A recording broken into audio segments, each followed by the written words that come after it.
আমি কবিরাজ বাড়ি সাততলার কবিরাজ। এখন যথেষ্ট বয়স হয়েছে, কিন্তু মৃত্যুর আগে কিছু কথা বলে যাচ্ছি। কথাগুলা যদি মনোভূত হয় তাহলে আপনারা আমার স্ক্রিনে নাম্বার দেওয়া আছে, ওই নাম্বারে যোগাযোগ করে আমাদের কবিরাজের নিজের বাড়ি সাততলা আইসা কোনাবাড়ি গাজীপুর যে কোনো রিস্কালারে স্টেডিয়ামে বললে চলবে, আমার কবিরাজ বাড়ি নিয়ে যান, আপনি নিয়ে আসবেন। আপনি আসার পরে যদি আমাদের প্রতিষ্ঠান বা আমাদের প্রোডাক্ট গুলো পছন্দ হয় আপনি নেন, না নিলে আপনার সাথে কোনো জোর নাই। অনেক রোগীরাই আছেন, অনেক দূর দূর আসেন, দেখা গেছে 500 টাকা বাড়াতে আসেন, 200 টাকা নিয়ে আসেন না, আপনি 5-10 হাজার টাকা নিয়ে আসলো, এইখানে কেউ আপনার টাকা কাইরা রেখে দিবে না। প্রয়োজনে খরচ করবেন, প্রয়োজনে খরচ করবেন না। আপনি যেমন বরিশাল আসলেন, চিটাগাং আসলেন, তেঁতুলিয়া আসলেন, এরপরে মাওনা আসলেন, শ্রীপুর আসলেন, এরপরে আপনি বদনীবাঙ্গ গ্রামে আসলেন, আপনি উত্তরবঙ্গ, দক্ষিণবঙ্গ, পশ্চিমবঙ্গ লোক আসলেন, মুন্সিগঞ্জ আসলেন, আইসিয়া 12 টাকা নিয়ে আসলেন, কথা বললেন, কিন্তু আপনি হবে নিলেন, আমার হবেনি করলেন।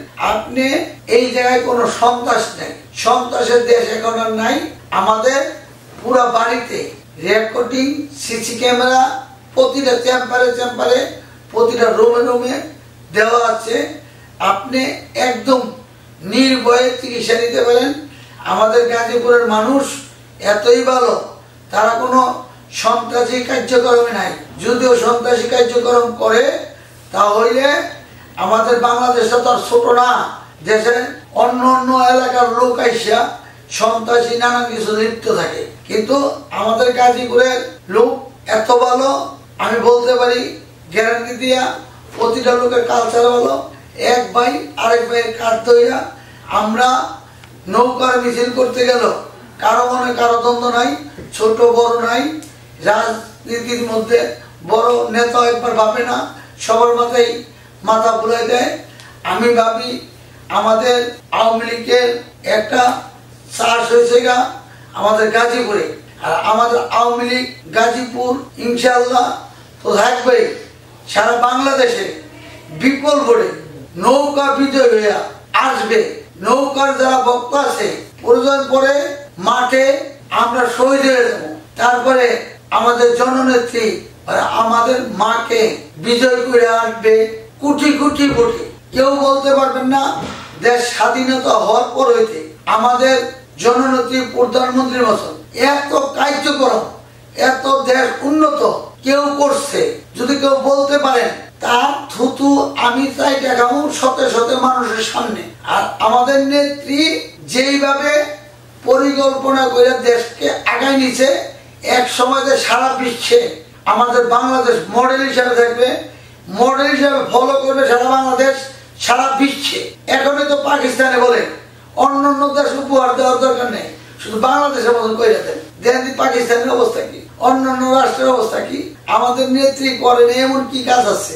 আমাদের নেত্রীর জনগণই সব, আমাদের নেত্রী জনগণের ভোট দিয়ে পাস করবে। আমাদের নেত্রী, আমাদের মা জননী, আমাদের শুধু নেত্রীর 5টা-10টা সন্তানই না, নেত্রীর সারা বাংলাদেশে ঘরে ঘরে সন্তান আছে। নেত্রীর জন্য প্রয়োজনে শহীদ হয়ে যাও, তারপরও চাই না আমার মা জননী ওই চেপটায় না বসতে পারো। বসবে ইনশাল্লাহ, সামনে ক্ষমতা আসবে ইনশাল্লাহ, আপনাদের দিবে একটা স্মার্ট বাংলাদেশ। নৌকা মার্কা যোগ দেন, আওয়ামী লীগের যোগ দেন, নৌকা মার্কা ভোট দেন। আমার জননেত্রী মা জনের জন্য নামাজ পড়ে দোয়া করেন, এর জন্য দোয়া করি, এরা আল্লাহ নেক হায়াত দান করুক। আমরা মাঠ কর্মী লোক, আমরা একটা মঞ্চে দাঁড়ায় কথা বলতে পারি না, অমন উচ্চ শিক্ষিত না, কিন্তু মনে যখন ভালোবাসি, এই ভালোবাসা ফিরানের মতন একমাত্র পৃথিবীতে কেউ নাই। হয়তো আল্লাহ নিয়ে গেলে এক কথা, আমাকে আর নয় আমার এই নৌকা মার্কা কথা ভুলাইতে হইলে আমার মুখে বিষ ঢেলে দিতে হবে। আর নয় নৌকা মার্কা জন আমারে সরাইতে পারবে না। আওয়ামী লীগের সেবায় আমি লিপ্ত আছি, আমি বড় নেতা না, আমি একজন মাঠ কর্মী। কথার ভাগে বইলে বলিলাম, অনেক ভাইরা মাইন্ড করলে আমার কিছু করার নাই। আর কথার মধ্যে ভুল হইলে ক্ষমার চোখে দেখবেন। আসসালামু আলাইকুম।